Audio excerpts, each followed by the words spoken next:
ਸਤਿਨਾਮ ਸ੍ਰੀ ਵਾਹਿਗੁਰੂ ਸਾਹਿਬ JIO. ਦੋਹਰਾ ਇਮ ਸਨਮੁਖ ਹੋਏ ਕਰ ਖਰੇ, ਗਾਈ ਸਿਫਤ ਸੁਨਾਏ। ਵਧਿਓ ਪ੍ਰੇਮ ਦੋ ਦਿਸ਼ਨ, ਜਲ ਆਨੰਦ ਚਖ ਆਏ। ਵਾਹਿਗੁਰੂ ਜੀ ਕਾ ਖਾਲਸਾ, ਵਾਹਿਗੁਰੂ ਜੀ ਕੀ ਫਤਿਹ। ਗੁਰੂ ਕੀ ਸਾਜੀ ਨਵਾਜੀ ਹੋਈ ਗੁਰੂ ਰੂਪ ਸਾਧ ਸੰਗਤ ਜੀ, ਸਤਿਗੁਰਾਂ ਦੀ ਪਵਿੱਤਰ ਪਾਵਨ ਹਜ਼ੂਰੀ ਦੇ ਵਿੱਚ ਹਾਜ਼ਰੀਆਂ ਭਰ ਕੇ ਆਪ ਜੀ ਆਪਣਾ ਜੀਵਨ ਸਫਲਾ ਕਰ ਰਹੇ ਹੋ।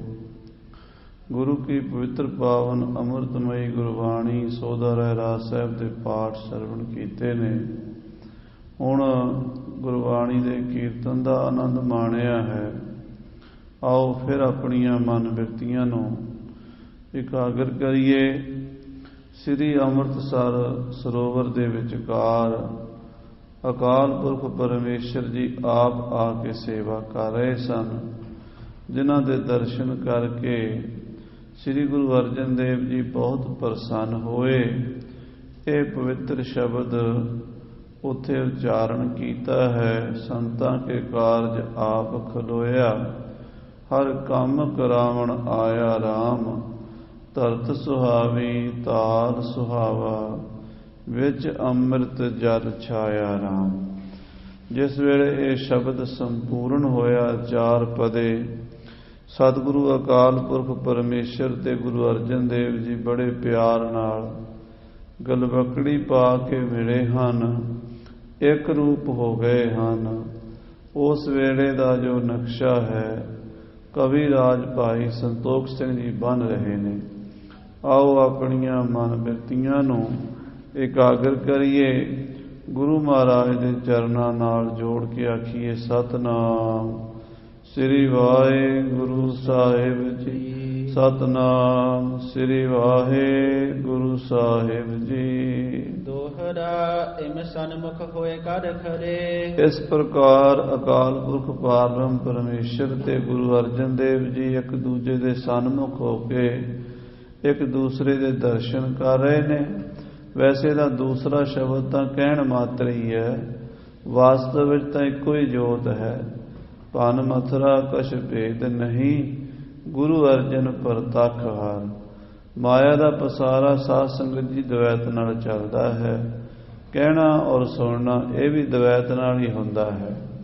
ਜਿੱਥੇ ਇੱਕ ਰੂਪ ਹੋ ਜਾਂਦੀ ਹੈ ਆਤਮਾ, ਉੱਥੇ ਨਾ ਕੋਈ ਕਹਿਣ ਵਾਲਾ ਨਾ ਕੋਈ ਸੁਣਨ ਵਾਲਾ ਕੋਈ ਰਹਿੰਦਾ ਨਹੀਂ ਹੈ। ਇਸ ਕਰਕੇ ਵਿਹਾਰ ਵਿੱਚ ਸਾਨੂੰ ਮੈਂ ਔਰ ਤੂੰ, ਆਪਣਾ ਬਗਾਨਾ, ਵੱਡਾ ਛੋਟਾ, ਕਾਲਾ ਗੋਰਾ, ਇਸ ਤਰ੍ਹਾਂ ਦੋ ਦੋ ਨਾਂ ਲੈਣੇ ਪੈਂਦੇ ਹਨ। ਗੁਰੂ ਔਰ ਪਰਮੇਸ਼ਰ ਦੋ ਕਰਕੇ ਜਾਣਨੇ ਪੈਂਦੇ, ਪਰ ਜਦੋਂ ਆਤਮ ਸਰੂਪ ਵਿੱਚ ਵੇਖੀਏ ਤਾਂ ਇੱਕੋ ਹੀ ਹੈ। ਤਾਂ ਉਹ ਸਾਡੇ ਭਰਮ ਕਰਕੇ, ਸਾਡੀ ਬੋਲੀ ਕਰਕੇ ਦੋ ਲੱਗਦੇ ਹਨ। ਪਰਮੇਸ਼ਰ ਹੋਰ ਦਿਸਦਾ ਹੈ, ਗੁਰੂ ਸਾਨੂੰ ਹੋਰ ਦਿਸਦਾ ਹੈ। ਤੋ ਕਵੀ ਜੀ ਕਹਿੰਦੇ ਹਨ, ਇਮ ਸਨਮੁਖ ਹੋਏ ਕਰ ਖਰੇ, ਗਾਈ ਸਿਫਤ ਸੁਨਾਏ। ਮਹਾਰਾਜ ਪੰਜਵੇਂ ਪਾਤਸ਼ਾਹ ਅਕਾਲ ਪੁਰਖ ਜੀ ਦੇ ਸਾਹਮਣੇ ਅਕਾਲ ਪੁਰਖ ਦੀ ਸਿਫਤ ਗਾ ਰਹੇ ਨੇ, ਕੀਰਤਨ ਕਰ ਰਹੇ ਨੇ। ਸੰਤਾਂ ਕੇ ਕਾਰਜ ਆਪ ਖਲੋਇਆ, ਹਰ ਕੰਮ ਕਰਾਵਣ ਆਇਆ ਰਾਮ, ਧਰਤ ਸੁਹਾਵੀ ਤਾਲ ਸੁਹਾਵਾ, ਵਿੱਚ ਅੰਮ੍ਰਿਤ ਜਲ ਛਾਇਆ ਰਾਮ। ਹਾਂਜੀ, ਵਧਿਓ ਪ੍ਰੇਮ ਦੋ ਦਿਸ਼ਨ। ਦੋਵਾਂ ਪਾਸਿਆਂ ਤੋਂ ਬਹੁਤ ਜ਼ਿਆਦਾ ਪ੍ਰੇਮ ਵਧਿਆ ਹੈ। ਮਹਾਰਾਜ ਅਕਾਲ ਪੁਰਖ ਜੀ ਵੀ ਬੜੇ ਪ੍ਰਸੰਨ ਚਿੱਤ ਖੜੇ ਹਨ। ਗੁਰੂ ਅਰਜਨ ਦੇਵ ਜੀ ਵੀ ਬੜੇ ਭਗਤੀ ਰਸ ਵਿੱਚ ਭਿੱਜ ਕੇ ਉਹਨਾਂ ਦੀ ਉਸਤਤ ਕਰ ਰਹੇ ਹਨ।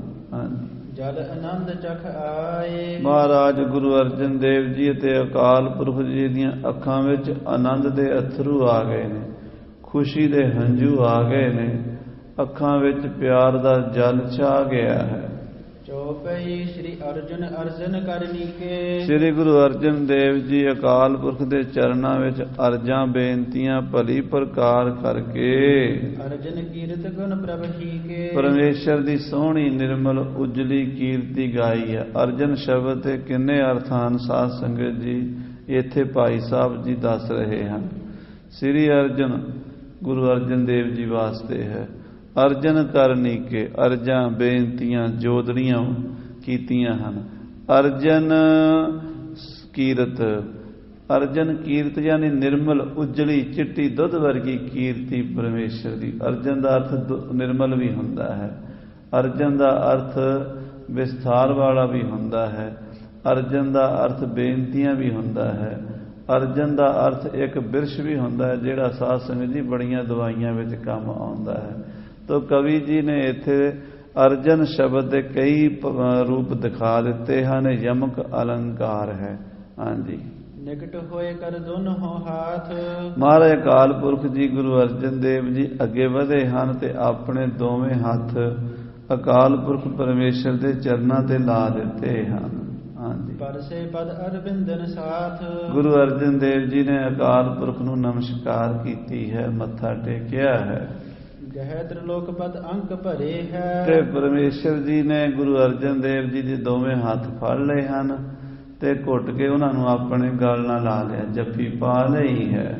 ਪਰਮ ਪ੍ਰੇਮ ਨੇ ਬਿਸੁੱਧ ਕਰੇ ਹੈ। ਆਹਾ, ਪ੍ਰੇਮ ਦੀ ਉਹ ਦਸ਼ਾ ਬਣ ਗਈ ਹੈ ਕਿ ਦਰਸ਼ਨ ਦੇਖਤ ਹੀ ਸੁਧ ਕੀ ਨਾ ਸੁਧ ਰਹੀ, ਬੁੱਧ ਕੀ ਨਾ ਬੁੱਧ ਰਹੀ, ਮਤ ਮੈਂ ਨਾ ਮਤ ਹੈ, ਸੁਰਤ ਮੈਂ ਨਾ ਸੁਰਤ, ਉਹ ਧਿਆਨ ਮੈਂ ਨਾ ਧਿਆਨ ਰਹਿਓ, ਗਿਆਨ ਮੈਂ ਨਾ ਗਿਆਨ ਰਹਿਓ, ਗਤ ਮੈਂ ਨਾ ਗਤ ਹੈ।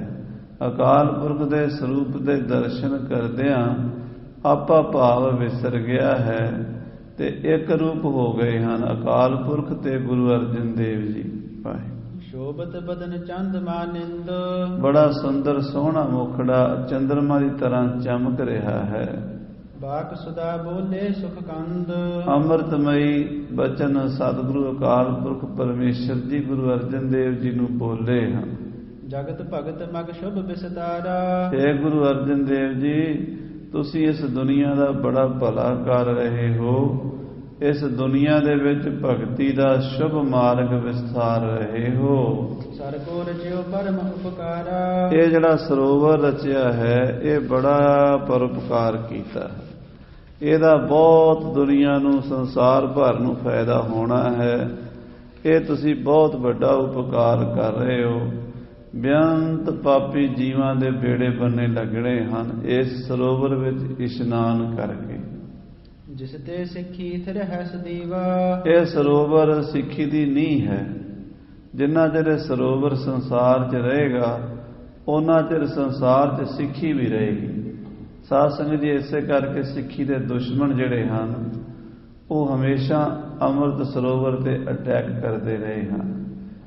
ਅਹਿਮਦ ਸ਼ਾਹ ਅਬਦਾਲੀ ਨੇ ਅਟੈਕ ਕੀਤੇ ਅੰਮ੍ਰਿਤਸਰ ਤੇ, ਜ਼ਕਰੀਆ ਖਾਨ ਨੇ ਅਟੈਕ ਕੀਤੇ, ਮੱਸੇ ਰੰਗੜ ਨੇ ਅਟੈਕ ਕੀਤੇ, ਕਾਜ਼ੀ ਅਬਦੁਲ ਰਜ਼ਾਕ ਨੇ ਅਟੈਕ ਕੀਤੇ, ਜਾਨ ਖਾਨ ਨੇ ਅਟੈਕ ਕੀਤੇ, ਅੰਗਰੇਜ਼ਾਂ ਨੇ ਅਟੈਕ ਕੀਤੇ ਤੇ ਇੰਦਰਾ ਗਾਂਧੀ ਨੇ ਅਟੈਕ ਕੀਤੇ। ਸਾਰਿਆਂ ਨੇ ਹਰਿਮੰਦਰ ਸਾਹਿਬ ਤੇ ਕੀਤੇ। ਕਿਉਂ?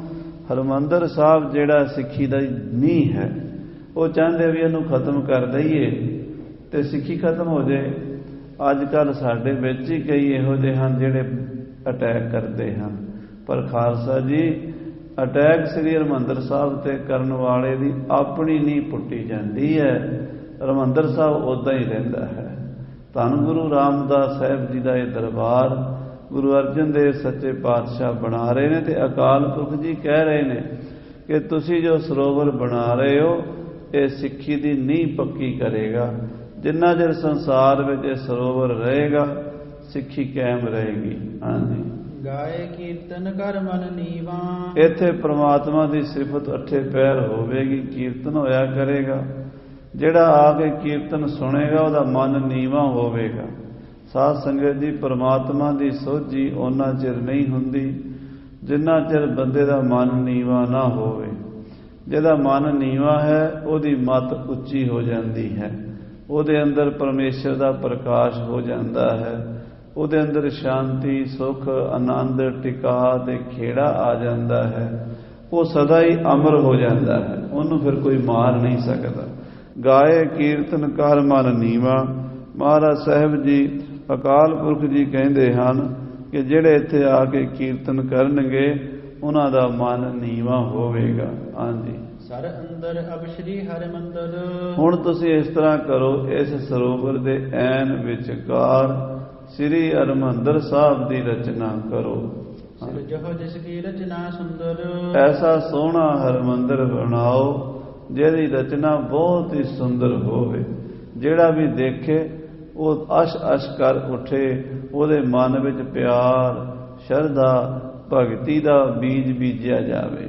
ਹਰਿਮੰਦਰ ਸਾਹਿਬ ਦੀ ਰਚਨਾ ਇਸ ਤਰੀਕੇ ਨਾਲ ਕੀਤੀ ਹੋਈ ਹੈ ਵੀ ਦਰਸ਼ਨ ਕਰਨ ਵਾਲੇ ਦਾ ਮਨ ਆਪੇ ਹੀ ਵਾਹਿਗੁਰੂ ਵਾਹਿਗੁਰੂ ਕਰਨ ਲੱਗ ਪੈਂਦਾ, ਆਪੇ ਹੀ ਮੂੰਹ ਤੋਂ ਧੰਨ ਗੁਰੂ ਰਾਮਦਾਸ ਧੰਨ ਗੁਰੂ ਰਾਮਦਾਸ ਨਿਕਲਦਾ ਹੈ। ਹਾਂਜੀ, ਜਰਹਿ ਜਵਾਹਰ ਜ਼ੇਬ ਬਿਲੰਦ। ਇਹੋ ਜਿਹਾ ਮੰਦਰ ਸਾਡਾ ਬਣਾਓ, ਇੱਥੇ ਹਰੀ ਮੰਦਰ ਬਣਾਓ ਜਿਹਦੇ ਅੰਦਰ ਬੜੇ ਹੀਰੇ ਮੋਤੀ ਸੋਨੇ ਜੜੇ ਹੋਣਗੇ, ਜਿਹਦੀ ਜੇਬ ਸੋਭਾ ਆਕਿਰਤੀ ਦੁਨੀਆ ਤੋਂ ਨਿਆਰੀ ਹੋਵੇਗੀ। ਹਾਂਜੀ, ਸ਼ੋਭ ਹੈ ਬਹੁ ਜਿਸ ਪੂਰਨ ਚੰਦ।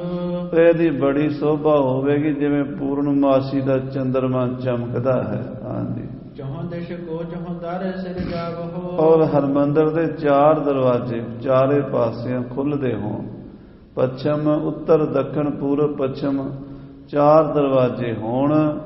ਜਿੱਧਰੋਂ ਮਰਜ਼ੀ ਕੋਈ ਆਵੇ, ਹਿੰਦੂ ਮੁਸਲਮਾਨ ਸਿੱਖ ਈਸਾਈ ਜੈਨੀ ਬੋਧੀ ਪਾਰਸੀ ਯਹੂਦੀ ਬ੍ਰਾਹਮਣ ਖੱਤਰੀ ਵੈਸ਼ ਸ਼ੂਦਰ, ਕਿਸੇ ਕੌਮ ਦਾ ਹੋਵੇ, ਕਿਸੇ ਜਾਤੀ ਦਾ, ਕਿਸੇ ਦੇਸ਼ ਦਾ, ਸਾਰੀ ਇਨਸਾਨੀਅਤ ਵਾਸਤੇ ਬੂਹੇ ਖੁੱਲੇ ਹੋਣ, ਐਸਾ ਹਰਿਮੰਦਰ ਬਣਾਓ।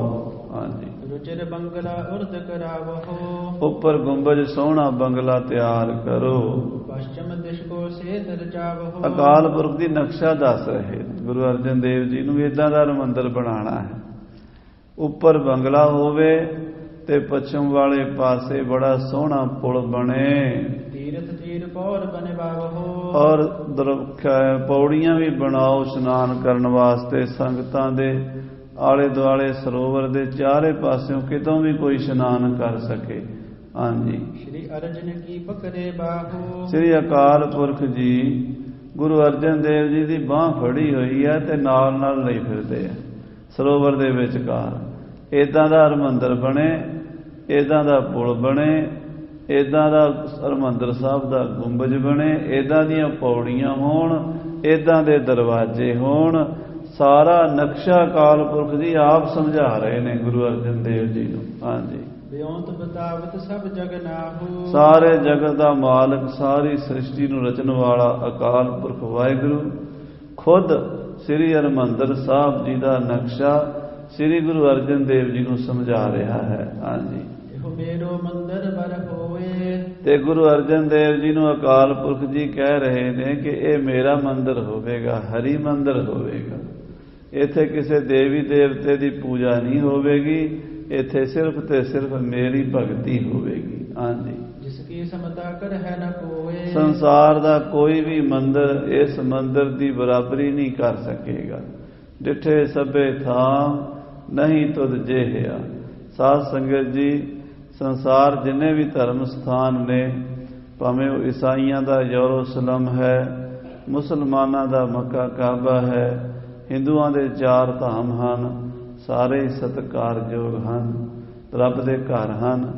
ਉੱਥੇ ਪ੍ਰਮਾਤਮਾ ਦੀ ਭਗਤੀ ਬੰਦਗੀ ਹੁੰਦੀ ਹੈ, ਪਰ ਜਿੰਨੀ ਵਡਿਆਈ ਸ੍ਰੀ ਹਰਿਮੰਦਰ ਸਾਹਿਬ ਨੂੰ ਪ੍ਰਾਪਤ ਹੋਈ ਇੰਨੀ ਹੋਰ ਕਿਸੇ ਨੂੰ ਹੋਈ ਨਹੀਂ ਹੈ। ਕਈ ਸਥਾਨ ਐਸੇ ਨੇ ਜਿੱਥੇ ਮੁਸਲਮਾਨ ਜਾ ਸਕਦੇ ਨੇ, ਹਿੰਦੂ ਨਹੀਂ ਜਾ ਸਕਦੇ। ਕਈ ਐਸੇ ਨੇ ਜਿੱਥੇ ਹਿੰਦੂ ਜਾ ਸਕਦੇ ਨੇ, ਮੁਸਲਮਾਨ ਨਹੀਂ ਜਾ ਸਕਦੇ। ਕਈ ਸਥਾਨ ਐਸੇ ਨੇ ਜਿੱਥੇ ਈਸਾਈ ਜਾ ਸਕਦੇ ਨੇ, ਦੂਸਰੇ ਨਹੀਂ ਜਾ ਸਕਦੇ। ਪਰ ਧੰਨ ਸ੍ਰੀ ਗੁਰੂ ਅਰਜਨ ਦੇਵ ਸਾਹਿਬ ਐਸਾ ਹਰਿਮੰਦਰ ਬਣਾਓ ਜਿੱਥੇ ਹਰ ਇਨਸਾਨ ਆ ਸਕਦਾ ਹੋਵੇ, ਹਰ ਧਰਮ ਦਾ, ਹਰ ਜਾਤੀ ਦਾ, ਹਰ ਤਰ੍ਹਾਂ ਦਾ, ਗਰੀਬ ਵੀ ਆ ਸਕਦਾ, ਬਾਦਸ਼ਾਹ ਵੀ ਆ ਸਕਦਾ, ਜਿੱਥੇ ਸਾਰਿਆਂ ਦੇ ਲਈ ਬੂਹੇ ਖੁੱਲੇ ਹੋਣਗੇ। ਐਸਾ ਹਰਿਮੰਦਰ ਬਣਾਓ, ਅਕਾਲ ਪੁਰਖ ਜੀ ਹੁਕਮ ਦੇ ਰਹੇ। ਹਾਂਜੀ, ਤੀਨ ਲੋਕ ਮਹਿ ਹੋਏ ਨ ਜੈਸੋ। ਤਿੰਨਾਂ ਲੋਕਾਂ ਵਿੱਚ ਜਿਹਦੇ ਵਰਗਾ ਕੋਈ ਸਥਾਨ ਨਹੀਂ ਹੋਵੇਗਾ, ਕੋਈ ਮੰਦਰ ਨਹੀਂ ਹੋਵੇਗਾ, ਐਸਾ ਹਰੀ ਮੰਦਰ ਹੋਵੇਗਾ। ਭਜਨ ਪ੍ਰਤਾਪ ਬਨ ਹੈ ਨਿਤ ਐਸੋ। ਔਰ ਉਹਦੇ 'ਚ ਪਰਮੇਸ਼ਰ ਦਾ ਭਜਨ ਹੋਵੇਗਾ, ਸਿਮਰਨ ਹੋਵੇਗਾ, 8 ਪਹਿਰ ਕੀਰਤਨ ਹੋਵੇਗਾ, ਕਿ ਭਜਨ ਕੀਰਤਨ ਦੇ ਪ੍ਰਤਾਪ ਨਾਲ ਉਹਦੀ ਮਹਿਮਾ ਹੋਰ ਵੱਧਦੀ ਜਾਏਗੀ। ਹਾਂਜੀ। ਨਰਕ ਨਿਵਾਰਨ ਕਾਰਨ ਮੋਖ। ਮਹਾਰਾਜ ਅਕਾਲ ਪੁਰਖ ਜੀ ਕਹਿੰਦੇ ਆ ਜੀਵਾਂ ਨੂੰ ਮੁਕਤੀ ਦੇਣ ਵਾਸਤੇ, ਲੋਕਾਂ ਨੂੰ ਨਰਕਾਂ ਤੋਂ ਬਚਾਉਣ ਵਾਸਤੇ ਮੇਰੋ ਸਿਮਰਨ ਹੋਏ ਨਿਰਦੋਖ। ਇੱਥੇ ਸਿਮਰਨ ਹੋਵੇਗਾ, ਪਰਮੇਸ਼ਰ ਦਾ ਭਜਨ ਹੋਵੇਗਾ। ਸਾਧ ਸੰਗਤ ਜੀ, ਹਰਿਮੰਦਰ ਸਾਹਿਬ ਦੇ ਵਿੱਚ 1 ਮਿੰਟ ਵੀ ਭਜਨ ਬੰਦ ਨਹੀਂ ਹੁੰਦਾ, 1 ਸਕਿੰਟ ਵੀ।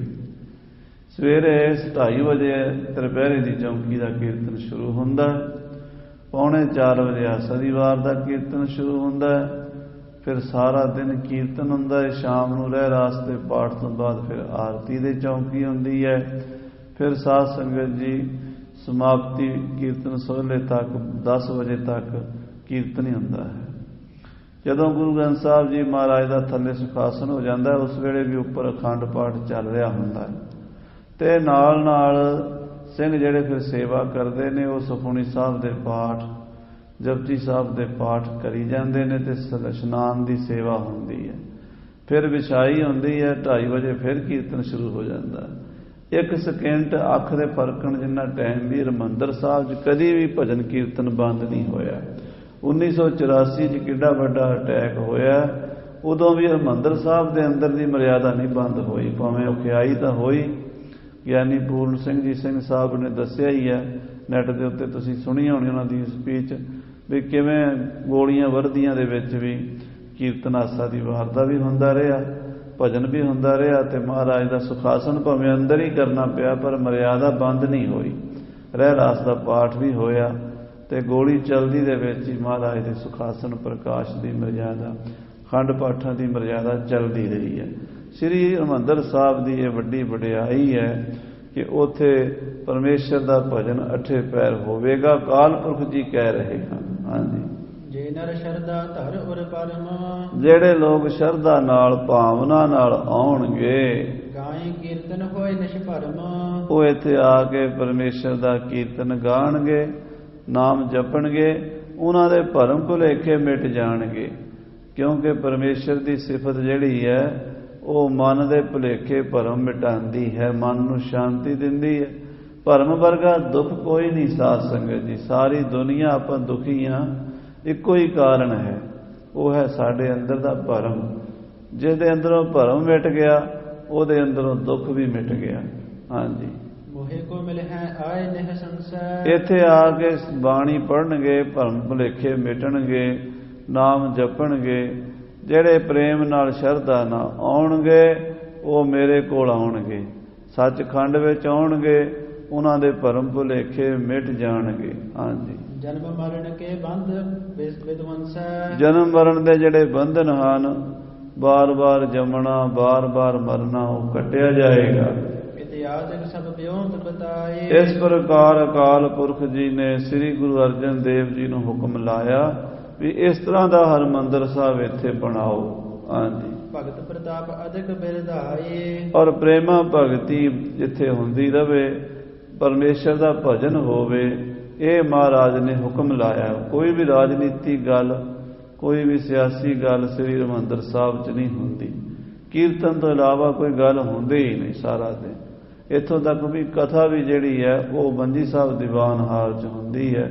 ਕਿਸੇ ਪੁਰਾਤਨ ਸਮੇਂ ਵਿੱਚ ਕਥਾ ਹੁੰਦੀ ਸੀ, ਭਾਈ ਮਨੀ ਸਿੰਘ ਜੀ ਕਰਦੇ ਸਨ, ਜਾਂ ਭਾਈ ਸੰਤ ਸਿੰਘ ਜੀ ਗਿਆਨੀ ਜੀ, ਜੋ ਕਿ ਮਹਾਰਾਜਾ ਰਣਜੀਤ ਸਿੰਘ ਸ਼ੇਰੇ ਪੰਜਾਬ ਦੇ ਵੀ ਉਸਤਾਦ ਸਨ, ਭਾਈ ਸੰਤੋਖ ਸਿੰਘ ਜੀ ਕਵੀ ਜੀ ਦੇ ਵੀ ਉਸਤਾਦ ਸਨ। ਉਹ ਕਥਾ ਕਰਿਆ ਕਰਦੇ ਸਨ। ਬਾਅਦ ਵਿੱਚ ਮਰਜ਼ਾਦਾ ਇਹ ਬਣਾਈ ਕਿ ਉਸ ਪੱਧਰ ਦੇ ਉੱਚੇ ਵਿਦਵਾਨ ਗਿਆਨੀ ਨਹੀਂ ਮਿਲਦੇ, ਕੀਰਤਨ ਹੀ ਹੋਵੇ ਹਰਿਮੰਦਰ ਸਾਹਿਬ ਵਿੱਚ, ਬਾਹਰ ਕਥਾ ਹੋਵੇ। ਸ੍ਰੀ ਹਰਿਮੰਦਰ ਸਾਹਿਬ ਤਾਂ ਕੇਵਲ ਕੀਰਤਨ ਹੀ ਹੁੰਦਾ, ਕੋਈ ਵੀ ਬਚਨ ਕੀਰਤਨ ਦੇ ਵਿੱਚ ਵੀ ਨਹੀਂ ਕਰ ਸਕਦੇ। ਔਰ ਕੀਰਤਨ ਵੀ ਸ੍ਰੀ ਗੁਰੂ ਗ੍ਰੰਥ ਸਾਹਿਬ ਜੀ ਮਹਾਰਾਜ ਦੀ ਰੱਬੀ ਬਾਣੀ ਦਾ, ਸ੍ਰੀ ਗੁਰੂ ਗੋਬਿੰਦ ਸਿੰਘ ਜੀ ਕਲਗੀਧਰ ਪਿਤਾ ਜੀ ਮਹਾਰਾਜ ਦੀ ਬਾਣੀ ਦਾ, ਭਾਈ ਗੁਰਦਾਸ ਜੀ ਦੀ ਬਾਣੀ ਦਾ, ਤੇ ਭਾਈ ਨੰਦ ਲਾਲ ਜੀ ਦੀ ਬਾਣੀ ਦਾ ਹੁੰਦਾ ਹੈ। ਹੋਰ ਕੋਈ ਕੱਚੀ ਧਾਰਨਾ ਵੀ ਉੱਥੇ ਨਹੀਂ ਪੜ੍ਹੀ ਜਾਂਦੀ। ਕਿਉਂਕਿ ਉਹ ਗੁਰੂ ਦਾ ਉਹ ਸਥਾਨ ਹੈ ਸੱਚਖੰਡ, ਜਿੱਥੇ ਧੁਰ ਕੀ ਬਾਣੀ ਦਾ ਹੀ ਹੁਕਮ ਹੈ। ਹਾਂਜੀ। ਜਿਉਂ ਕਿ ਕਿਉ ਕਰ ਸਿੱਖੀ ਵਿਸਤਾਰਹੁ। ਮਹਾਰਾਜ ਸਾਹਿਬ ਜੀ ਹੁਕਮ ਲਾ ਰਹੇ ਨੇ ਅਕਾਲ ਪੁਰਖ ਜੀ ਗੁਰੂ ਅਰਜਨ ਦੇਵ ਜੀ ਨੂੰ ਕਿ ਤੁਸੀਂ ਦੁਨੀਆ ਵਿੱਚ ਸਿੱਖੀ ਦਾ ਵਿਸਥਾਰ ਕਰੋ। ਸਿੱਖੀ ਕੈਸੀ ਹੋਵੇ? ਅੱਜ ਕੱਲ੍ਹ ਅਸੀਂ ਸਿੱਖੀ ਦੇ ਅਰਥ ਕੁਝ ਹੋਰ ਬਣਾਈ ਬੈਠੇ ਹਾਂ। ਸਿੱਖੀ ਦਾ ਅਰਥ ਹੈ ਸਿੱਖੀ, ਸਿੱਖਿਆ, ਗੁਰ ਵਿਚਾਰ, ਗੁਰੂ ਦੀ ਮੱਤ ਕਿ ਭਾਈ ਗੁਰੂ ਦੀ ਮੱਤ ਅਨੁਸਾਰ ਨਾਮ ਜਪਣਾ, ਕਿਰਤ ਕਰਨੀ, ਵੰਡ ਕੇ ਛਕਣਾ, ਸਰਬੱਤ ਦੇ ਭਲੇ ਦਾ ਕਨਸੈਪਟ ਜੋ ਹੈ ਉਹ ਗੁਰੂ ਦੀ ਸਿੱਖੀ ਹੈ। ਸਾਧ ਸੰਗਤ ਦੀ ਸਿੱਖੀ ਬੜੀ ਵਿਸ਼ਾਲ ਹਿਰਦੇ ਨਾਲ ਸਮਝ ਆਉਂਦੀ ਹੈ। ਤੰਗ ਦਿਲੀ ਵਾਲੇ, ਜਿਹੜੇ ਘੱਟ ਹਿਰਦੇ ਵਾਲੇ, ਛੋਟੀ ਬੁੱਧੀ ਵਾਲੇ ਲੋਕ ਨੇ, ਉਹਨਾਂ ਨੇ ਸਿੱਖੀ ਨੂੰ ਬੜਾ ਸੌੜਾ ਕਰ ਦਿੱਤਾ ਹੈ। ਐਸੀ ਸਿੱਖੀ ਵਿਸਥਾਰੋ ਜਿਹਦੇ ਨਾਲ ਸਭ ਨੂੰ ਸੁੱਖ ਮਿਲੇ, ਸਾਰੇ ਸੰਸਾਰ ਦਾ ਭਲਾ ਹੋਵੇ। ਧੰਨ ਗੁਰੂ ਅਰਜਨ ਦੇਵ ਸਾਹਿਬ ਜੀ ਨੂੰ ਹੁਕਮ ਅਕਾਲ ਪੁਰਖ ਜੀ ਦੇ ਰਹੇ ਨੇ। ਨਰਕ ਪਰਨ ਤੇ ਨਰ ਨ ਉਬਾਰਹੁ। ਇਹ ਗੁਰੂ ਅਰਜਨ ਦੇਵ ਜੀ ਇਹ ਸਿੱਖੀ ਦਾ ਵਿਸਥਾਰ ਕਰੋ ਤਾਂ ਕਿ ਲੋਕ ਨਰਕਾਂ ਵਿੱਚ ਪੈਣ ਤੋਂ ਬਚ ਸਕਣ, ਦੁੱਖਾਂ ਤੋਂ ਬਚ ਸਕਣ। ਹਾਂਜੀ, ਫੇਰ ਜੁਦ ਤੁਰਕਨ ਸੋ ਕਰੀਏ ਹੈ। ਫਿਰ ਸਮਾਂ ਆਵੇਗਾ 6ਵੇਂ ਜਾਮੇ ਵਿੱਚ ਤੁਹਾਡੇ ਸਾਹਿਬਜ਼ਾਦੇ ਗੁਰੂ ਹਰਗੋਬਿੰਦ ਸਾਹਿਬ ਜੀ ਮਹਾਰਾਜ 6ਵਾਂ ਜਾਮਾ ਜਦੋਂ ਧਾਰਨ ਕਰੋਗੇ, ਉਸ ਵੇਲੇ ਤੁਰਕਾਂ ਨਾਲ ਯੁੱਧ ਵੀ ਕਰਨੇ ਪੈਣੇ। ਅਕਾਲ ਪੁਰਖ ਜੀ ਆਉਣ ਵਾਲਾ ਸਮਾਂ ਦੱਸ ਰਹੇ ਨੇ। ਅਪਰ ਪੰਜ ਤਨ ਜੋਤ ਸੰਚਰੀਏ ਹੈ। 5 ਜਾਮੇ ਜੇ ਤੁਸੀਂ ਹੋਰ ਧਾਰਨ ਕਰਨੇ ਨੇ, 5 ਹੋ ਚੁੱਕੇ ਨੇ ਗੁਰੂ ਨਾਨਕ ਦੇਵ ਜੀ ਤੋਂ ਲੈ ਕੇ ਤੁਹਾਡੇ ਤੱਕ। ਤੁਹਾਡੇ ਤੋਂ ਬਾਅਦ 5 ਜਾਮੇ ਤੁਸੀਂ ਹੋਰ ਧਾਰਨ ਕਰਨੇ ਨੇ। 10 ਜਾਮਿਆਂ ਵਿੱਚ ਜੋਤ ਵਰਤਣ ਦਾ ਹੁਕਮ ਹੈ। ਹਾਂਜੀ, ਪੰਥ ਖਾਲਸਾ ਰਚਹੁ ਵਿਸਾਲਾ। ਫਿਰ 10ਵੇਂ ਜਾਮੇ ਵਿੱਚ ਮਹਾਨ ਸੂਰਬੀਰ ਬਹਾਦਰ ਯੋਧਿਆਂ ਦਾ ਪੰਥ, ਖਾਲਸਾ ਪੰਥ ਰਚਨਾ ਕਰੋ। ਰੱਖਿਅਕ ਸਰਗੋ ਹੋਏ ਸਭ ਕਾਲਾ। ਉਹ ਜਿਹੜਾ ਤੁਸੀਂ ਖਾਲਸਾ ਰਚੋਗੇ 10ਵੇਂ ਜਾਮੇ ਵਿੱਚ, ਉਹ ਇਸ ਸਰੋਵਰ ਦਾ ਪਹਿਰੇਦਾਰ ਹੋਵੇਗਾ। ਕੋਈ ਇਸ ਸਰੋਵਰ ਦੀ ਬੇਅਦਬੀ ਕਰੇਗਾ ਤੇ ਖਾਲਸਾ ਉਹਦੇ ਨਾਲ ਟੱਕਰ ਲਏਗਾ। ਸਾਧ ਸੰਗਤ ਜੀ ਦੇਖੋ, ਇਤਿਹਾਸ ਗਵਾਹ ਹੈ, ਜ਼ਕਰੀਏ ਖਾਨ ਦੇ ਸਮੇਂ ਕਾਜੀ ਅਬਦੁਲ ਰਜ਼ਾਕ ਨੇ ਤੇ ਮੱਸੇ ਰੰਗੜ ਨੇ, ਦੋਵਾਂ ਨੇ ਬੇਅਦਬੀ ਕਰਨੀ ਚਾਹੀ। ਦੋਵਾਂ ਨੂੰ ਖਾਲਸੇ ਨੇ ਸੋਧੇ ਲਾਏ। ਦੋਵਾਂ ਦੀ ਇੱਕ ਤਰ੍ਹਾਂ ਨਾਲ ਨੱਕ ਵੱਢੀ। ਬੜੇ ਤਰੀਕੇ ਨਾਲ ਭਾਈ ਸੁੱਖਾ ਸਿੰਘ ਮਹਤਾਬ ਸਿੰਘ ਨੇ ਮੱਸੇ ਰੰਗੜ ਦਾ ਸਿਰ ਵੱਢਿਆ ਤੇ ਕਾਜੀ ਅਬਦੁਲ ਰਜ਼ਾਕ ਦਾ ਚੈਲੰਜ ਸੁੱਖਾ ਸਿੰਘ ਤੇ ਥਰਾਜ ਸਿੰਘ, ਅਗੜ ਸਿੰਘ, ਇਹਨਾਂ ਨੇ ਸਾਧ ਸੰਗਤ ਜੀ ਸਵੀਕਾਰ ਕਰਕੇ ਦਿਨੇ ਇਸ਼ਨਾਨ ਕਰਕੇ ਵਿਖਾਇਆ ਸਰੋਵਰ ਦੇ ਵਿੱਚ। ਫਿਰ ਹੋਰ ਜਿਹੜੇ ਜਾਨ ਖਾਨ ਨੇ ਆ ਕੇ ਸਰੋਵਰ ਪੂਰ ਦਿੱਤਾ, ਬੜੀ ਬੇਅਦਬੀ ਕੀਤੀ। ਅਬਦਾਲੀ ਦਾ ਜਰਨੈਲ ਸੀ ਜਾਨ ਖਾਨ, ਉਹਦੇ ਨਾਲ ਬਾਬਾ ਦੀਪ ਸਿੰਘ ਜੀ ਹੋਰਾਂ ਨੇ ਬੜਾ ਭਾਰੀ ਯੁੱਧ ਕਰਕੇ ਆਪਣਾ ਸੀਸ ਤਲੀ ਤੇ ਧਰ ਕੇ ਹਰਿਮੰਦਰ ਸਾਹਿਬ ਆਜ਼ਾਦ ਕਰਾਇਆ। ਬਾਬਾ ਗੁਰਬਖਸ਼ ਸਿੰਘ ਜੀ, ਨਿਹੰਗ ਸਿੰਘ, ਜਿਨ੍ਹਾਂ ਦਾ ਬੁੰਗਾ ਅਕਾਲ ਤਖ਼ਤ ਸਾਹਿਬ ਦੇ ਪਿਛਲੇ ਪਾਸੇ ਹੈ, ਉਹਨਾਂ ਮਹਾਂਪੁਰਸ਼ਾਂ ਨੇ ਅਬਦਾਲੀ ਦੀ 30,000 ਫੌਜ ਨਾਲ ਕੇਵਲ 30 ਸਿੰਘਾਂ ਨੇ ਮੁਕਾਬਲਾ ਕੀਤਾ। ਜਿੰਨਾ ਚਿਰ ਬਲ ਰਿਹਾ ਦੁਸ਼ਮਣ ਨੂੰ ਨੇੜੇ ਨਹੀਂ ਲੱਗਣ ਦਿੱਤਾ। ਸ਼ਹੀਦੀਆਂ ਪਾ ਗਏ ਸ੍ਰੀ ਹਰਿਮੰਦਰ ਸਾਹਿਬ ਦੀ ਪਰਿਕਰਮਾ ਵਿੱਚ। ਹੋਰ ਵੀ ਬੜੇ ਪ੍ਰਸੰਗ ਹਨ। ਮਹਾਰਾਜ ਅਕਾਲ ਪੁਰਖ ਜੀ ਕਹਿੰਦੇ ਜਿਹੜਾ ਤੁਸੀਂ ਖਾਲਸਾ ਸਾਜੋਗੇ ਉਹ ਹਰਿਮੰਦਰ ਸਾਹਿਬ ਦਾ ਪਹਿਰੇਦਾਰ ਬਣੇਗਾ। ਉਹ ਇਸ ਸ੍ਰੀ ਸਰੋਵਰ ਅੰਮ੍ਰਿਤਸਰ ਦੀ ਸੇਵਾ ਲਈ ਆਪਣੀਆਂ ਜਾਨਾਂ ਵਾਰਿਆ ਕਰਨਗੇ। ਹਾਂਜੀ, ਰਹਿ ਨਿਰੰਤਰ ਕੀਰਤ ਮੇਰੀ। ਇੱਥੇ ਮੇਰਾ ਖਾਲਸਾ ਭਜਨ ਕੀਰਤਨ ਕਰੇਗਾ। ਇੱਥੇ ਬੜੇ ਮੇਲੇ ਲੱਗਣਗੇ, ਬੜੀਆਂ ਸੰਗਤਾਂ ਆਉਣਗੀਆਂ, ਲਗਾਤਾਰ ਪਰਮੇਸ਼ਰ ਦਾ ਭਜਨ ਕੀਰਤਨ ਹੋਵੇਗਾ। ਪਰ ਬਿਰਤ ਹੋਸ਼ ਬਰੀਦ ਕਨੇਰੀ। ਸੋ ਚੰਗਾ ਮਾਰਗ, ਭਗਤੀ ਦਾ ਮਾਰਗ ਚਲਾਓ, ਸਭ ਦਾ ਭਲਾ ਹੋਵੇ, ਐਸਾ ਕੋਈ ਰਸਤਾ ਦੱਸੋ। ਪੁਨ ਮਮ ਤਨ ਮੈਂ ਲੈਤਾ ਪਾਵਹੁ। ਫਿਰ ਤੁਸੀਂ 10 ਜਾਮੇ ਧਾਰਨ ਤੋਂ ਬਾਅਦ ਸਾਡੇ ਸਰੂਪ ਵਿੱਚ ਹੀ ਆ ਕੇ ਲੀਨ ਹੋ ਜਾਣਾ ਹੈ। ਜਿੱਥੇ ਅਕਾਲ ਪੁਰਖ ਦਾ ਦਰਬਾਰ ਸੱਚਖੰਡ ਵਸੈ ਨਿਰੰਕਾਰ, ਕਰ ਕਰ ਵੇਖੈ ਨਦਰ ਨਿਹਾਲ, ਉੱਥੇ ਗੁਰੂ ਨਾਨਕ ਗੁਰੂ ਗੋਬਿੰਦ ਸਿੰਘ ਜੀ ਮਹਾਰਾਜ ਦਾ ਆਸਣ ਲੱਗਾ ਹੋਇਆ ਹੈ। ਹਾਂਜੀ, ਜਿਸ ਹਿਤ ਤਨ ਧਾਰਹੁ ਸੋ ਬਨਾਵਹੁ। ਸੋ ਗੁਰੂ ਅਰਜਨ ਦੇਵ ਜੀ ਜਿਹੜੇ ਕੰਮ ਲਈ ਤੁਸੀਂ ਇਹ ਜਾਮਾ ਧਾਰਨ ਕੀਤਾ ਮਨੁੱਖੀ, ਉਹ ਕੰਮ ਕਰੋ। ਹੁਣ ਇਹ ਸਰੋਵਰ ਬਣਾਓ, ਵਧੀਆ ਸਰੋਵਰ ਬਣਾਓ।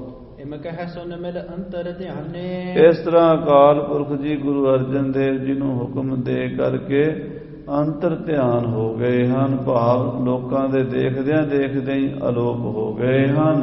ਗੁਣ ਸੁਰ ਗਨ ਅਤ ਪ੍ਰੀਤੀ ਠਾਨੇ। ਸਾਰੇ ਦੇਵਤੇ ਵੀ ਜਿਹੜੇ ਅਕਾਲ ਪੁਰਖ ਜੀ ਦੇ ਨਾਲ ਆਏ ਸਨ, ਉਹਨਾਂ ਨੇ ਵੀ ਗੁਰੂ ਅਰਜਨ ਦੇਵ ਜੀ ਨੂੰ ਮੱਥਾ ਟੇਕਿਆ ਹੈ। ਸ੍ਰੀ ਅਰਜਨ ਕੋ ਬੰਧਨ ਕੀਨਸ। ਸਾਰਿਆਂ ਨੇ ਗੁਰੂ ਅਰਜਨ ਦੇਵ ਜੀ ਦੇ ਚਰਨਾਂ 'ਚ ਨਮਸਕਾਰ ਕੀਤੀ। ਸਾਰੇ ਦੇਵਤੇ ਨਮਸਕਾਰ ਕਰਦੇ। ਕਿਉਂ? ਗੁਰੂ ਸਭ ਤੋਂ ਵੱਡਾ ਹੈ। ਗੁਰ ਜੈਸਾ ਨਾਹੀ ਕੋ ਦੇਵ। ਗੁਰੂ ਵਰਗਾ ਕੋਈ ਦੇਵੀ ਦੇਵਤਾ ਨਹੀਂ। ਗੁਰ ਈਸ਼ਰ ਗੁਰ ਗੋਰਖ ਬ੍ਰਹਮਾ ਗੁਰ ਪਾਰਬਤੀ ਮਾਈ।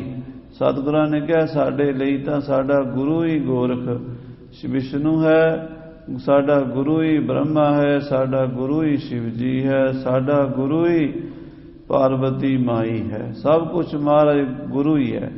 ਗੁਰੂ ਤੋਂ ਵੱਡਾ ਕੋਈ ਨਹੀਂ। ਗੁਰ ਜੈਸਾ ਨਾਹੀ ਕੋ ਦੇਵ। ਜਿਸ ਮਸਤਕ ਭਾਗ ਸੋ ਲਾਗਾ ਸੇਵ। ਗੁਰੂ ਨਾਨਕ ਸਾਹਿਬ ਦਾ ਰੂਪ ਜਾਣ ਕੇ ਗੁਰੂ ਅਰਜਨ ਦੇਵ ਜੀ ਦੇ ਚਰਨਾਂ ਤੇ ਸਾਰੇ ਦੇਵਤਿਆਂ ਨੇ ਮੱਥਾ ਟੇਕਿਆ ਹੈ। ਨਾਮ ਨਿਵੇਦਨ ਕਰ ਹਿਤ ਭੀਨਸ। ਔਰ ਮਹਾਰਾਜ ਸਾਹਿਬ ਜੀ ਨੂੰ ਬੜੇ ਪ੍ਰੇਮ ਦੇ ਨਾਲ ਨਮਸਕਾਰ ਕਰਕੇ ਬੇਨਤੀ ਭਨ ਭਨ ਗੇ ਸੁਰਪੁਰ ਕੋ। ਬੇਨਤੀਆਂ ਕੀਤੀਆਂ, ਮਹਾਰਾਜ ਕਿਰਪਾ ਕਰਨੀ, ਸਾਡੀ ਹਾਜ਼ਰੀ ਪ੍ਰਵਾਨ ਕਰ ਲੈਣੀ, ਸਾਡੀ ਸੇਵਾ ਜੋ ਅਸੀਂ ਕੀਤੀ ਸਰੋਵਰ ਤੇ ਇਹ ਪ੍ਰਵਾਨ ਕਰ ਲੈਣੀ। ਤੇ ਦੇਵਤੇ ਮੱਥਾ ਟੇਕ ਕੇ ਚਲੇ ਗਏ ਹਨ ਦੇਵਲੋਕ ਨੂੰ। ਕਰਤ ਪਰਸ ਪਰ ਜਸ ਸਤਿਗੁਰ ਕੋ। ਔਰ ਸਾਰੇ ਗੁਰੂ ਸਾਹਿਬ ਦਾ ਜਸ ਕਰਦੇ ਜਾ ਰਹੇ ਨੇ। ਕਹਿੰਦੇ ਗੁਰੂ ਨਾਨਕ ਦੇਵ ਜੀ ਮਹਾਰਾਜ ਦੀ ਬੜੀ ਵੱਡੀ ਮਹਿਮਾ ਹੈ। ਧੰਨ ਗੁਰੂ ਰਾਮਦਾਸ ਜੀ ਬੜੇ ਪਰਉਪਕਾਰੀ ਹਨ। ਧੰਨ ਗੁਰੂ ਅਰਜਨ ਦੇਵ ਜੀ ਬੜੇ ਪਰਉਪਕਾਰੀ ਹਨ। ਸਾਰੀ ਦੁਨੀਆ ਦੇ ਉਪਕਾਰ ਕਰਕੇ ਇਹ ਪਵਿੱਤਰ ਸਰੋਵਰ ਬਣਾ ਰਹੇ ਹਨ। ਸੰਗਤ ਕਾਰ ਕਰਤ ਸਰ ਕੇਰੀ। ਗੁਰੂ ਕੀ ਸੰਗਤ ਸਰੋਵਰ ਦੀ ਕਾਰ ਸੇਵਾ ਕਰ ਰਹੀ ਸੀ। ਹੇਰ ਹੇਰ ਮਤ ਬਿਸਮ ਬਡੇਰੀ। ਉਹ ਹੈਰਾਨ ਹੋ ਰਹੀ ਸੀ ਵੀ ਗੁਰੂ ਅਰਜਨ ਦੇਵ ਜੀ ਕਿਹਦੇ ਨਾਲ ਗੱਲਾਂ ਕਰ ਰਹੇ ਹਨ। ਸ੍ਰੀ ਗੁਰ ਅਰਜਨ ਧਰ ਅਹਲਾਦਾ। ਗੁਰੂ ਅਰਜਨ ਦੇਵ ਜੀ ਬੜੇ ਪ੍ਰਸੰਨ ਹਨ, ਬੜੇ ਖੁਸ਼ੀ ਨਾਲ ਬਚਨ ਕਰਦੇ। ਇਹੋ ਤੇ ਕੌਣ ਕੀਨ ਸੰਵਾਦਾ। ਇਹ ਕੌਣ ਸਨ ਜਿਨ੍ਹਾਂ ਨਾਲ ਗੁਰੂ ਅਰਜਨ ਦੇਵ ਜੀ ਇੰਨੀ ਲੰਮੀ ਚੌੜੀ ਗੱਲਬਾਤ ਕੀਤੀ ਹੈ। ਨਏ ਅਨੂਠੇ ਵੇਸ ਵਿਸਾਲੇ। ਸਾਰੇ ਬੜੇ ਅਨੂਪਮ ਭੇਸ ਵਾਲੇ ਸਨ। ਨਵੇਂ ਦੇਖਣ ਵਿੱਚ ਪਤਾ ਹੀ ਨਹੀਂ ਸੀ ਲੱਗਦਾ, ਪਛਾਣ ਨਹੀਂ ਸੀ ਕੌਣ ਹਨ। ਕਿਦ ਤੇ ਆਏ ਕਹਾਂ ਇਹੋ ਚਾਲੇ। ਇਹ ਕਿੱਧਰੋਂ ਆਏ ਤੇ ਕਿੱਧਰ ਚਲੇ ਗਏ। ਸਰ ਕੀ ਕਾਰ ਕਮਾਵਤ ਗਏ। ਸਰੋਵਰ ਦੀ ਸੇਵਾ ਕਰਕੇ ਗਏ ਨੇ, ਕਾਰ ਸੇਵਾ ਕੀਤੀ ਇਹਨਾਂ ਨੇ। ਇਨ ਕੋ ਭੇਤ ਨ ਕਿਨਹੂ ਲਏ। ਇਹਨਾਂ ਦਾ ਭੇਤ ਨਹੀਂ, ਕੌਣ ਸਨ ਇਹ ਮੂਰਤੀਆਂ, ਇਹ ਸਰੂਪ ਬੜੇ ਅਲੌਕਿਕ ਸਨ। ਇਸ ਧਰਤੀ ਤੇ ਇਦਾਂ ਦੇ ਬੰਦੇ ਨਹੀਂ ਦੇਖੇ, ਇਦਾਂ ਦਾ ਨੂਰ ਨਹੀਂ ਕਿਸੇ ਦੇ ਚਿਹਰੇ ਤੇ ਦੇਖਿਆ, ਇੰਨੀ ਸ਼ਾਂਤੀ ਨਹੀਂ ਕਿਸੇ ਦੇ ਚਿਹਰੇ ਤੇ ਦੇਖੀ। ਇਹ ਕੌਣ ਸਨ? ਕਿਤੋਂ ਹੋਰ ਹੀ ਕਿਸੇ ਹੋਰ ਮੰਡਲ ਦੇ ਲੋਕ ਸਨ। ਸਿੱਖਾਂ ਨੇ ਅੰਦਾਜ਼ਾ ਲਾਇਆ, ਕਿਉਂਕਿ ਸਾਧ ਸੰਗਤ ਜੀ ਉਹ ਸਿੱਖ ਵੀ ਬੜੇ ਕਮਾਈ ਵਾਲੇ ਸਨ। ਉਹਨਾਂ ਸਿੱਖਾਂ ਦੀਆਂ ਵੀ ਅੱਖਾਂ ਬੜੀਆਂ ਸੂਖਮ ਸਨ, ਭਾਵ ਉਹ ਵੀ ਪਰਖਦੇ ਸਨ ਵੀ ਇੰਨੀਆਂ ਜੁੜੀਆਂ ਹੋਈਆਂ ਰੂਹਾਂ ਧਰਤੀ ਤੇ ਲੱਭਣੀਆਂ ਔਖੀਆਂ। ਕਿੱਧਰੋਂ ਆਏ, ਕਿੱਧਰ ਚਲੇ ਗਏ, ਕੌਣ ਸਨ ਇਹ? ਹਾਂਜੀ, ਪੁਨ ਸ਼੍ਰੀ ਅਰਜਨ ਥੜੇ ਬਿਰਾਜੇ। ਗੁਰੂ ਅਰਜਨ ਦੇਵ ਜੀ ਆ ਕੇ ਥੜੇ ਤੇ ਬੈਠ ਗਏ। ਕਹਿਤ ਕਰਾਵਤ ਸਰ ਕੋ ਕਾਜੇ। ਕਹਿ ਕੇ ਸਿੱਖਾਂ ਕੋਲੋਂ ਸਰੋਵਰ ਦੀ ਸੇਵਾ ਕਰਾ ਰਹੇ ਨੇ ਸਤਿਗੁਰੂ। ਬ੍ਰਿੰਦ ਸਿੱਖ ਅਰ ਲੱਗੇ ਮਜੂਰ। ਬਹੁਤ ਸਾਰੇ ਮਜ਼ਦੂਰ ਵੀ ਲੱਗੇ ਨੇ, ਸਿੱਖ ਵੀ ਲੱਗੇ ਨੇ। ਸਰੋਵਰ ਦੀ ਸੇਵਾ ਜਾਰੀ ਲਗਾਤਾਰ ਦਿਨ ਰਾਤ ਸਿੱਖ ਬੜੀ ਤਨਦੇਹੀ ਨਾਲ ਸੇਵਾ ਨਿਭਾਉਂਦੇ ਨੇ। ਹੋਏ ਕਾਰ ਬਹੁਤ ਰੇ ਹਜੂਰ। ਬਹੁਤ ਸਿੱਖ ਮਹਾਰਾਜ ਦੇ ਸਨਮੁਖ ਖੜ ਕੇ ਸੇਵਾ ਕਰਦੇ ਨੇ। ਕੋਈ ਮਹਾਰਾਜ ਤੋਂ ਦੂਰ, ਭਾਵ ਜਿੱਥੇ ਸਤਿਗੁਰਾਂ ਦਾ ਹੁਕਮ ਭੱਠਿਆਂ ਦੇ ਵਿੱਚ ਇੱਟਾਂ ਬਣਾਉਣ ਦਾ, ਇੱਟਾਂ ਦੀ ਸੇਵਾ ਕਰਦੇ ਨੇ। ਕੋਈ ਚੂਨਾ ਪੀਸਦੇ ਨੇ, ਕੋਈ ਰੋੜ ਪੀਸਦੇ ਨੇ। ਬੜੀਆਂ ਔਖੀਆਂ ਘਾਟੀਆਂ ਸਨ ਸੇਵਾ ਦੀਆਂ। ਅੱਜ ਕੱਲ੍ਹ ਤੇ ਮਸ਼ੀਨਾਂ ਨਾਲ ਸਾਰਾ ਕੁਝ ਬਣ ਜਾਂਦਾ, ਪਹਿਲਾਂ ਹੱਥਾਂ ਨਾਲ ਹੀ ਕਰਨਾ ਪੈਂਦਾ ਸੀ। ਰੋੜ ਪੀਸਣੇ ਪੈਂਦੇ ਸੀ, ਚੂਨਾ ਪੀਸਣਾ ਪੈਂਦਾ ਸੀ, ਫਿਰ ਉਹਨੂੰ ਸਾਧ ਸੰਗਤ ਜੀ ਰੋੜਾਂ ਨੂੰ ਸਾੜ ਕੇ ਪੀਸਦੇ ਸਨ ਤੇ ਬਹੁਤ ਕਠਿਨ ਕੰਮ ਸੀਗਾ। ਤੇ ਚੂਨਾ ਪੀਸ ਕੇ ਉਹਦੇ ਵਿੱਚ ਫਿਰ ਸਣੀ ਪਾਣੀ, ਮਾਂਹ ਦੀ ਦਾਲ ਪਾਣੀ, ਉਹਨੂੰ ਹੋਰ ਬਰੀਕ ਬਰੀਕ ਪੀਸਣਾ, ਫਿਰ ਉਹ ਤਿਆਰ ਕਰਕੇ ਉਹਦੇ ਨਾਲ ਇੱਟਾਂ ਲੱਗਦੀਆਂ ਸੀ ਜਿਹੜੀਆਂ ਯੁੱਗਾਂ ਤੱਕ ਰਹਿੰਦੀਆਂ। ਆ ਜਿਹੜਾ ਸੀਮੈਂਟ ਹੈ ਨਾ, ਇਹਦਾ 25-30 ਸਾਲ 'ਚ ਖੁਰ ਜਾਂਦਾ। ਸਰੋਵਰ ਨੂੰ ਵੀ ਤੇ ਹਰਿਮੰਦਰ ਸਾਹਿਬ ਦੀ ਨੀਂਹ ਨੂੰ ਸੀਮੈਂਟ ਨਹੀਂ ਲਾਇਆ, ਸੀਮੈਂਟ ਤਾਂ ਕੱਢਦਾ ਹੀ ਨਹੀਂ, ਨਾਲੇ ਉਦੋਂ ਸੀਮੈਂਟ ਹੁੰਦਾ ਵੀ ਨਹੀਂ ਸੀ। ਉਦੋਂ ਜਿਹੜਾ ਮਸਾਲਾ ਕਿਲਿਆਂ ਨੂੰ ਲੱਗਦਾ ਸੀ, ਬਿਲਡਿੰਗਾਂ ਨੂੰ ਲੱਗਦਾ ਸੀ, ਉਹ ਹੁੰਦਾ ਸੀ ਚੂਨਾ। ਚੂਨੇ ਦੀ ਚਿਣਾਈ ਬਹੁਤ ਲੰਮਾ ਸਮਾਂ ਕੱਢਦੀ, ਹਜ਼ਾਰਾਂ ਸਾਲ ਅਜੇ ਵੀ ਕਿਲੇ ਖੜੇ ਆ। ਤੁਸੀਂ ਕਦੀ ਬਠਿੰਡੇ ਦਾ ਕਿਲਾ ਦੇਖਿਆ ਹੋਵੇਗਾ, ਇਸੇ ਤਰ੍ਹਾਂ ਹੋਰ ਕਿਲੇ ਨੇ ਸਾਧ ਸੰਗਤ ਜੀ। ਉਹਨਾਂ ਦੇ ਵਿੱਚ ਜਿਹੜਾ ਕੈਮੀਕਲ ਪਾਇਆ ਗਿਆ ਉਹ ਪੁਰਾਣੇ ਗ੍ਰੰਥਾਂ 'ਚੋਂ ਪਤਾ ਲੱਗਦਾ ਬਈ ਬੜੀਆਂ ਮਹਿੰਗੀਆਂ ਚੀਜ਼ਾਂ ਚੂਨੇ 'ਚ ਪਾ ਕੇ ਫੇਰ ਚੂਨਾ ਤਿਆਰ ਕਰਦੇ ਸੀ। ਸ੍ਰੀ ਹਰਿਮੰਦਰ ਸਾਹਿਬ ਦੀ ਨੀਂਹ ਵਿੱਚ ਤਾਂ ਬਾਬਾ ਜੱਸਾ ਸਿੰਘ ਜੀ ਹੋਰਾਂ ਨੇ ਸਿੱਕਾ ਵੀ ਪਾਇਆ ਹੋਇਆ ਤਾਂ ਕਿ ਹਰਿਮੰਦਰ ਸਾਹਿਬ ਦੀ ਨੀਂਹ ਬੜੀ ਯੁੱਗਾਂ ਤੱਕ ਅਟਲ ਹੀ ਰਹੇ। ਇਹੋ ਜਿਹੀ ਚੀਜ਼ਾਂ ਬਣਾਈਆਂ ਹੋਈਆਂ ਨੇ। ਹਾਂਜੀ, ਸੰਗਤ ਅਨੇਕ ਆਏ ਇਕ ਜਾਏ। ਸੋ ਸਾਧ ਸੰਗਤ ਜੀ, ਸੰਗਤਾਂ ਆ ਰਹੀਆਂ ਨੇ, ਸੰਗਤਾਂ ਜਾ ਰਹੀਆਂ ਨੇ, ਬੇਅੰਤ ਹੀ ਸੰਗਤਾਂ ਸੇਵਾ ਨਿਭਾ ਰਹੀਆਂ ਨੇ। ਜਿਤਕ ਸਰਕਾਰ ਕਮਾਏ, ਜਿੰਨੇ ਮਹੀਨੇ ਵਾਸਤੇ, ਕੋਈ 2 ਮਹੀਨੇ ਵਾਸਤੇ, ਕੋਈ 4 ਮਹੀਨੇ ਵਾਸਤੇ ਰਹਿੰਦਾ, ਸੇਵਾ ਕਰਦੇ ਨੇ ਸਿੱਖ ਪ੍ਰੇਮ ਦੇ ਨਾਲ।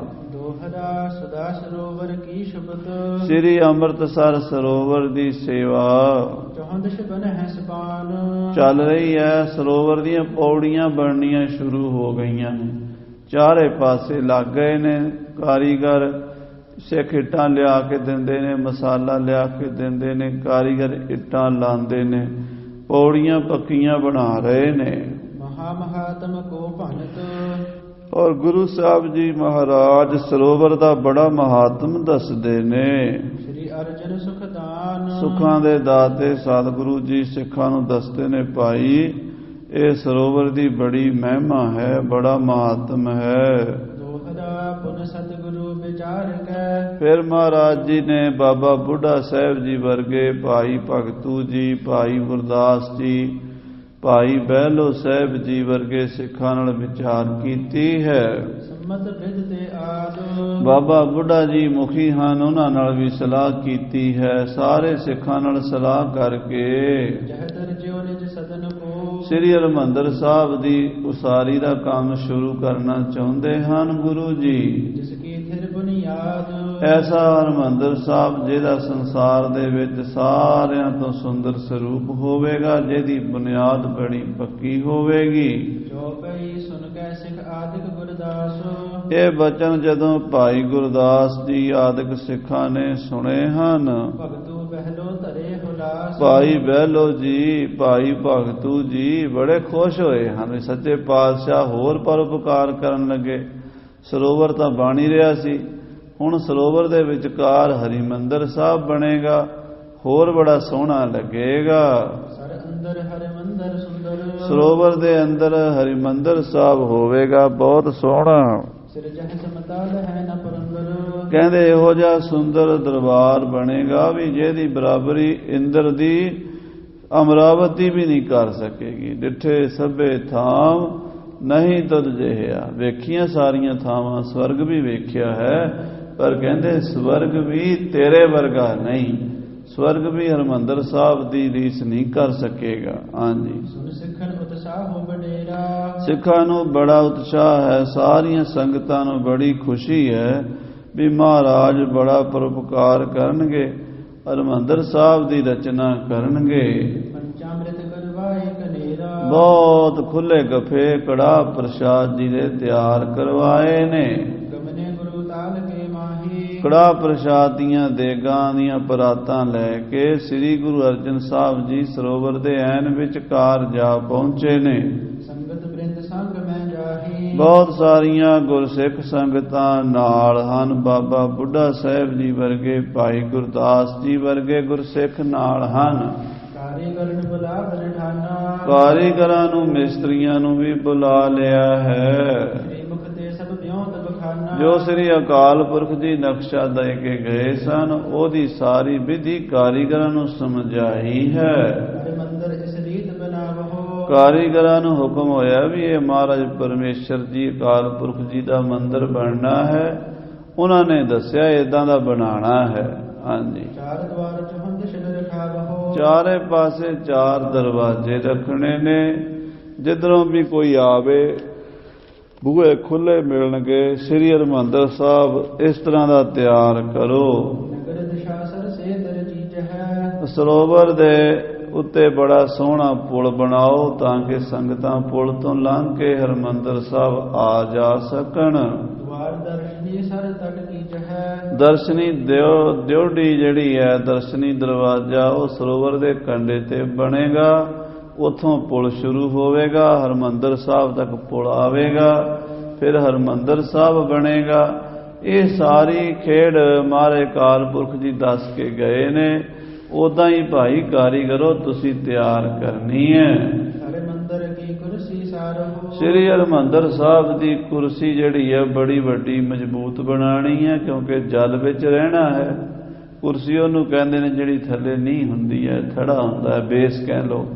ਸੋ ਐਸਾ ਬੇਸ ਤਿਆਰ ਕਰੋ ਜਿਹੜਾ ਜੁਗੋ ਜੁਗ ਅਟਲ ਹੋਵੇ। ਤਾਲ ਨੀਰ ਤੇ ਉਰਦ ਉਠਾਰਹੁ। ਔਰ ਸਰੋਵਰ ਦੇ ਜਲ ਨਾਲੋਂ ਉੱਚਾ ਕਰਕੇ ਫਿਰ ਹਰਿਮੰਦਰ ਸਾਹਿਬ ਬਣਾ ਦਿਓ। ਹਾਂਜੀ। ਸਵਰਗਦਾਰੀਆਂ ਧਰੇ ਬਣਾਵਹੁ। ਥੱਲੇ ਸਵਰਗ ਦੁਆਰੀਆਂ ਬਣਾ ਦਿਓ, ਮਹਿਰਾਬਾਂ ਬਣਾ ਦਿਓ, ਡਾਟਾਂ ਜਿਹਦੇ ਚੋਂ ਪਾਣੀ ਆਰ ਪਾਰ ਲੰਘ ਜਾਵੇ। ਸਾਧ ਸੰਗਤ ਜੀ 2004 ਦੇ ਵਿੱਚ ਜਦੋਂ ਸੇਵਾ ਹੋਈ ਹੈ, ਉਦੋਂ ਦਾਸਾਂ ਨੇ ਵੀ ਦਰਸ਼ਨ ਕੀਤੇ। ਤੁਸੀਂ ਵੀ ਸ਼ਾਇਦ ਟੀਵੀ ਤੇ ਵੀ ਦਰਸ਼ਨ ਹੋਏ। ਪ੍ਰੇਮੀ ਉੱਦਾਂ ਵੀ ਉੱਥੇ ਸੇਵਾ ਕਰਨ ਗਏ। ਉਹ ਥੱਲੇ 84 ਸਵਰਗ ਦੁਆਰੀਆਂ ਹਨ।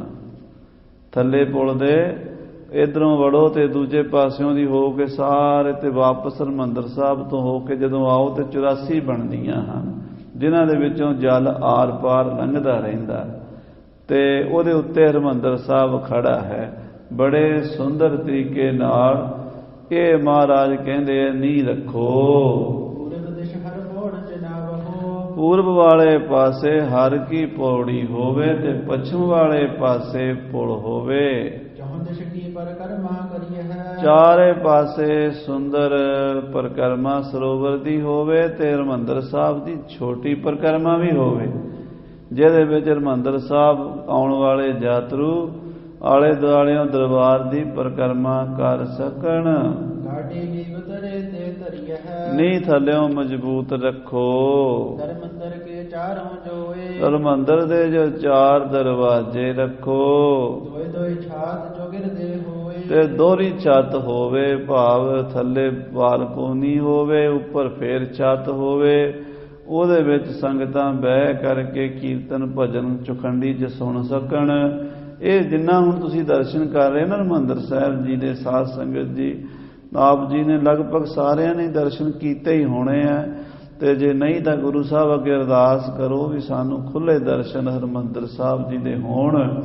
ਉੱਥੇ ਕੁਝ ਸਮਾਂ ਬੈਠ ਕੇ ਦੇਖੋ ਕਿੱਦਾਂ ਗੁਰੂ ਸਾਹਿਬ ਨੇ ਨਕਸ਼ਾ ਤਿਆਰ ਕੀਤਾ ਹੈ। ਇਹ ਅਕਾਲ ਪੁਰਖ ਜੀ ਨਕਸ਼ਾ ਦੇ ਕੇ ਗਏ ਨੇ ਤੇ ਗੁਰੂ ਅਰਜਨ ਦੇਵ ਜੀ ਕਾਰੀਗਰਾਂ ਨੂੰ ਸਮਝਾ ਰਹੇ ਨੇ। ਹਾਂਜੀ। ਮਤ ਜਾਏ ਉੱਚੀ ਇੱਕ ਛਾਤ। ਕਹਿੰਦੇ ਵਿਚਕਾਰ ਇੱਕ ਉੱਚੀ ਛੱਤ ਹੋਵੇਗੀ, ਜਿਹਦੇ ਥੱਲੇ ਗੁਰੂ ਗ੍ਰੰਥ ਸਾਹਿਬ ਦਾ ਪ੍ਰਕਾਸ਼ ਹੁੰਦਾ। ਹੁਣ ਉਹਦੀ ਗੱਲ ਚੱਲ ਰਹੀ, ਚੰਦੋਆ ਲੱਗਾ, ਉਹਦੇ ਉੱਪਰ ਛੱਤ ਉੱਪਰ ਹੈ, ਬਾਕੀ ਆਲੇ ਦੁਆਲੇ ਸਾਧ ਸੰਗਤ ਜੀ ਚੌਖੰਡੀ ਹੈ, ਜਿਹਦੇ ਵਿੱਚ ਗੁਰੂ ਕੇ ਸਿੱਖ ਬਹਿ ਕੇ ਕੀਰਤਨ ਸੁਣਦੇ ਹਨ। ਹਾਂਜੀ। ਉੱਪਰ ਬਿਨ ਸਮੁਹਾਏ ਇੱਕ ਭਾਂਤ। ਸਾਧ ਸੰਗਤ ਜੀ ਉੱਪਰ ਮਹਾਰਾਜ ਕਹਿੰਦੇ ਫਿਰ ਇੱਕ ਸੋਹਣਾ ਗੁੰਬਜ ਬਣੇਗਾ। ਇਸ ਤਰ੍ਹਾਂ ਸਾਰਾ ਨਕਸ਼ਾ ਜਿਹੜਾ ਹੈ ਅਕਾਲ ਪੁਰਖ ਜੀ ਨੇ ਦੱਸਿਆ ਹੈ। ਉਹਦੇ ਉੱਤੇ ਬੰਗਲਾ ਗੁੰਬਜ ਸੋਹਣਾ ਬਣਾਓ, ਜਿਹਦੇ ਵਿੱਚ ਅੱਜ ਕੱਲ੍ਹ ਅਖੰਡ ਪਾਠ ਸਾਹਿਬ ਹੁੰਦੇ। ਉੱਪਰ ਦੋ ਜਗ੍ਹਾ ਤੇ ਅਖੰਡ ਪਾਠ ਹੁੰਦੇ ਨੇ, ਇੱਕ ਤਾਂ ਵੱਡੀ ਬੀੜ ਹੈ, ਉਹ ਤਾਂ ਹਰ ਕੀ ਪੌੜੀ ਦੇ ਉੱਪਰ ਹੈ। ਜਿਹੜਾ ਬੰਗਲਾ ਇਹਨੂੰ ਗੁੰਬਜ ਕਹਿੰਦੇ ਆ, ਉਹ ਸ੍ਰੀ ਹਰਿਮੰਦਰ ਸਾਹਿਬ ਦੇ ਉੱਪਰ ਹੈ, ਬਿਲਕੁਲ ਗੁਰੂ ਗ੍ਰੰਥ ਸਾਹਿਬ ਦੇ ਉੱਪਰ। ਉੱਥੇ ਵੀ ਪ੍ਰਕਾਸ਼ ਮਹਾਰਾਜ ਗੁਰੂ ਗ੍ਰੰਥ ਸਾਹਿਬ ਦਾ ਅਖੰਡ ਪਾਠ ਚੱਲਦਾ ਹੈ। ਸੋ ਉੱਪਰ ਸੋਹਣਾ ਗੁੰਬਜ ਬਣਾਓ। ਕੰਚਨ ਤੇ ਚੌਹਦਿਸ਼ ਮਹਿਲ ਪਹਿ। ਉੱਤੇ ਬੈਠਵੇਂ ਕਮਲ ਵਰਗਾ ਇੱਕ ਗੁੰਬਜ ਬਣਾਓ। ਅੱਜ ਕੱਲ੍ਹ ਜਿਹੜੇ ਗੁਰਦੁਆਰਿਆਂ ਦੇ ਗੁੰਬਜ ਨਵੇਂ ਬਣਦੇ ਨੇ, ਇਹ ਗੋਲ ਬਣਦੇ ਨੇ, ਮੁਸਲਮਾਨਾਂ ਦੀ ਮਸੀਤਾਂ ਵਰਗੇ। ਪਹਿਲਾਂ ਸਾਧ ਸੰਗਤ ਜੀ ਜਿਹੜੇ ਗੁੰਬਜ ਬਣੇ ਨੇ, ਹਜੂਰ ਸਾਹਿਬ ਦਾ ਦੇਖ ਲਓ, ਸ੍ਰੀ ਹਰਿਮੰਦਰ ਸਾਹਿਬ ਦਾ ਗੁੰਬਜ ਹੈ, ਤਰਨ ਤਾਰਨ ਦਾ, ਇਹ ਤਿੰਨ ਗੁੰਬਜ ਪੁਰਾਣੇ ਇੱਕ ਸਾਡੇ ਅੰਬਾਲੇ ਵਿੱਚ ਮਹਾਂਪੁਰਸ਼ਾਂ ਨੇ, ਕਾਰ ਸੇਵਾ ਵਾਲੇ ਨੇ ਢਾਣ ਦੀ ਕੋਸ਼ਿਸ਼ ਤਾਂ ਕੀਤੀ ਸੀ, ਪਰ ਸੰਗਤ ਨੇ ਬਚਾ ਲਿਆ ਹੈ। ਉਹ ਪੁਰਾਣੀ ਗੁੰਬਜ ਹੈ, 300 ਸਾਲ ਪੁਰਾਣਾ। ਉਹ ਜਿਹੜੇ ਬੈਠਵੇਂ ਗੁੰਬਜ ਨੇ ਸਿੱਖ ਆਰਟ ਕਲਾ ਦੇ ਗੁੰਬਜ ਹੁੰਦੇ ਨੇ। ਸੋ ਸਾਧ ਸੰਗਤ ਜੀ, ਉਹ ਗੁੰਬਜ ਇਸ ਗੱਲ ਦਾ ਪ੍ਰਤੀਕ ਹੁੰਦਾ ਹੈ ਵੀ ਜਿਵੇਂ ਪੁੱਠਾ ਕਮਲ ਰੱਖਿਆ ਹੋਵੇ, ਇਸ ਤਰ੍ਹਾਂ ਉਹ ਬਣਾਇਆ ਹੁੰਦਾ ਹੈ। ਸ੍ਰੀ ਗੁਰੂ ਅਰਜਨ ਸਾਹਿਬ ਜੀ ਗੁੰਬਜ ਦਾ ਨਕਸ਼ਾ ਵੀ ਦੱਸ ਰਹੇ ਨੇ ਕਾਰੀਗਰਾਂ ਨੂੰ।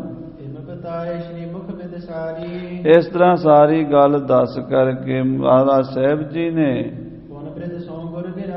ਫਿਰ ਬਾਬਾ ਬੁੱਢਾ ਸਾਹਿਬ ਜੀ ਨੂੰ ਹੁਕਮ ਹੋਇਆ ਹੈ ਤੇ ਉਹਨਾਂ ਨੂੰ ਵੀ ਤੁਸੀਂ ਅਰਦਾਸ ਕਰਕੇ ਆਪਾਂ ਨੀਂਹ ਰੱਖੀਏ। ਤੋ ਸਤਿਗੁਰੂ ਪਾਤਸ਼ਾਹ ਮਹਾਰਾਜ ਕਿਸ ਤਰ੍ਹਾਂ ਨੀਂਹ ਰੱਖਦੇ ਹਨ, ਉਹ ਕਥਾ ਅਗਲੇ ਪ੍ਰਕਰਣਾਂ ਵਿੱਚ ਸਰਵਣ ਕਰਾਂਗੇ।